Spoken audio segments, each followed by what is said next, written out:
नमस्कार, एक बार फिर से आपका ऑनलाइन क्लास में स्वागत है।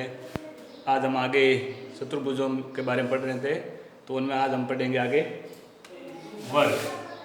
उस दिन हमने आयत के बारे में पढ़ा था, आयत क्या होता है, आयत का परिमाप और क्षेत्रफल ज्ञात करने का सूत्र वगैरह लिखा। आज हम पढ़ते हैं वर्ग। दूसरा है वर्ग। वर्ग की परिभाषा, वह चतुर्भुज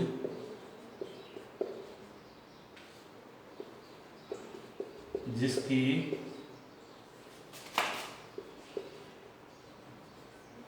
सभी भुजाओं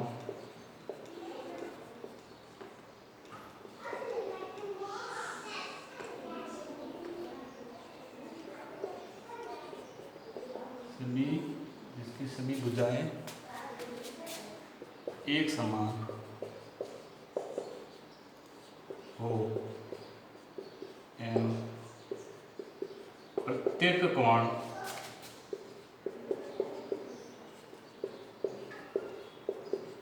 समकोण हो, उसे हम वर्ग कहते हैं। वर्ग चतुर्भुज चार भुजाओं की आकृति होती है और इसकी सभी भुजाएं एक समान की होगी और प्रत्येक कोण समकोण होगा। जैसे ये आकृति है ए बी सी डी। अब इसको अगर हम देखें तो इसकी सभी भुजाएं एक समान है, ये बन गया वर्ग। अब हम इसमें पढ़ते हैं वर्ग का परिमाप।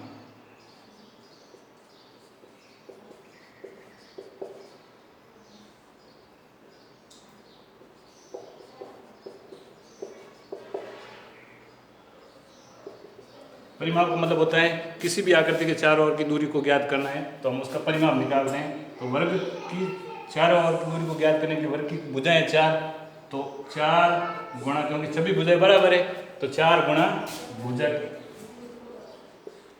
को हम 4 से गुणा करेंगे तो इसकी सभी भुजाओं की होगा। या हम चारों भुजाओं को जोड़ सकते हैं कि A plus B, A B B C plus C D plus A D, इनको जोड़े या 4 गुणा भुजा करें। दूसरा होता है क्षेत्रफल। वर्ग का क्षेत्रफल की परिभाषा भी हमने पहले जिक्र किया था कि क्षेत्रफल का मतलब होता है किसी भी आकृति द्वारा घेरा गया स्थान, जो वो जगह घेरती है वो उसका कहलाता है। जैसे ये ब्लैक बोर्ड है, इसका जो स्थान है ये इसका क्षेत्रफल कहलाता है। तो इसका होता है इसकी सभी भुजाएं बराबर है तो भुजा को भुजा से गुणा करेंगे, भुजा गुणा भुजा, या हम ऐसे भी लिख सकते हैं कि भुजा का स्क्वायर यानी भुजा का वर्ग ज्ञात करना। तीसरा हम पढ़ते हैं समांतर चतुर्भुज। अगला है सम चतुर्भुज। समचतुर्भुज और वर्ग में समानता होती है कि समचतुर्भुज की और वर्ग की सभी भुजाएं बराबर होती है, लेकिन इसकी जो सभी भुजाएं बराबर लेकिन सभी कोण बराबर नहीं होते। इसके सभी कोण 90 डिग्री होंगे लेकिन समचतुर्भुज के सभी कोणों का मान बराबर नहीं होता है।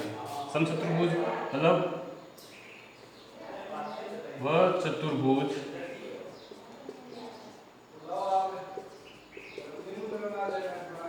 जिसकी सभी भुजाएं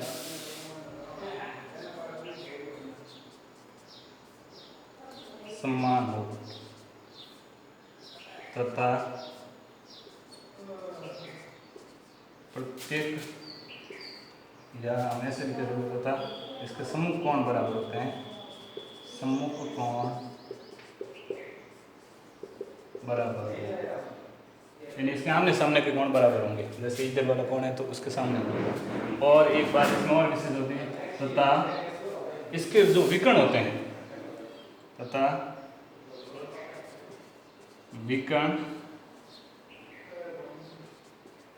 परस्पर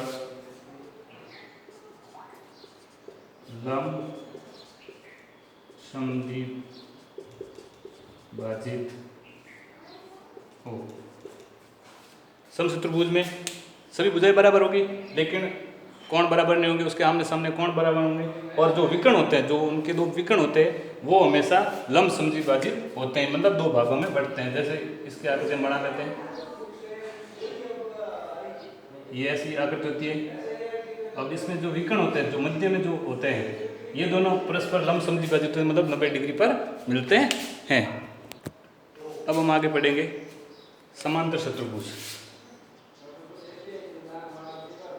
समांतर चतुर्भुज,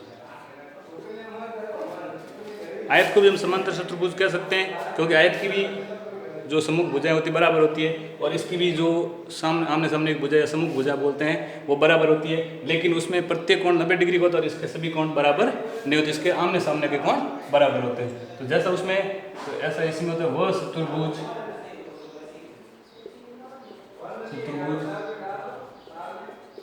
जिसकी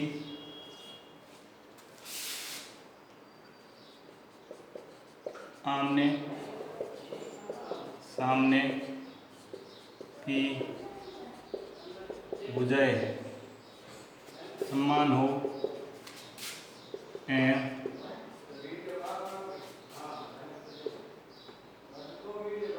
सम्मुख कोण समान, आमने सामने के कोण बराबर होते हैं।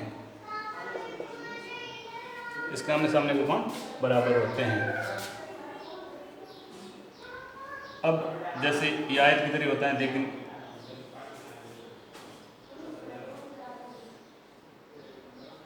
ये आमने सामने भुजाएं बराबर है।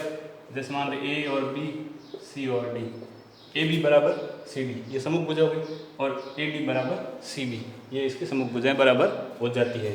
और इसके प्रत्येक कोण है वो आमने सामने कोण, जैसे ये 75 कहते हैं, 75, ये 80 कहती है, 80, और ये इसके सम्मुख कोण बराबर होते हैं।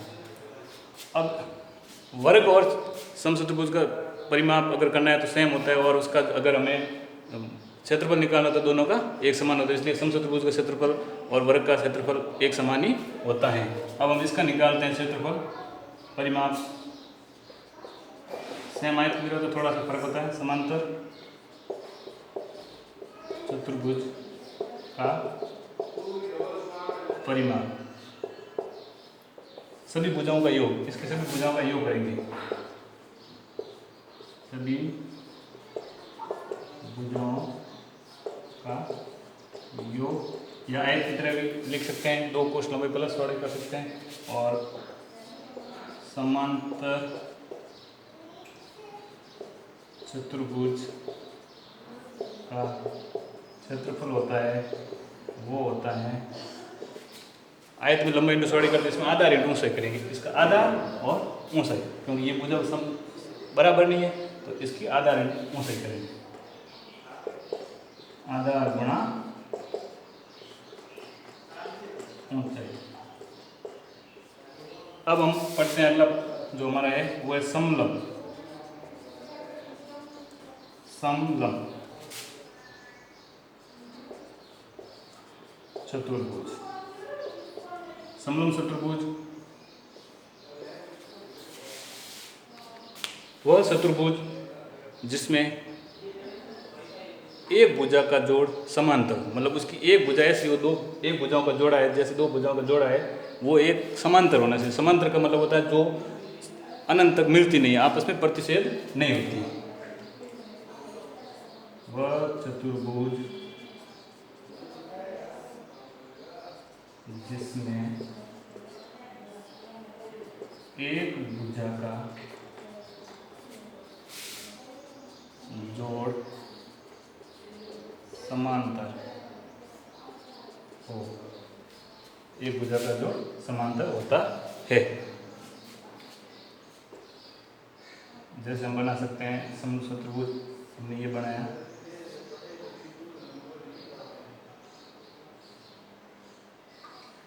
ये ए बी सी डी। अब इसमें एक भुजा का जोड़, मतलब जैसे ए बी और बी सी समांतर है, क्योंकि इनको हम अनंत तक लेके जाएंगे, आपस में प्रतिच्छेद नहीं होगी।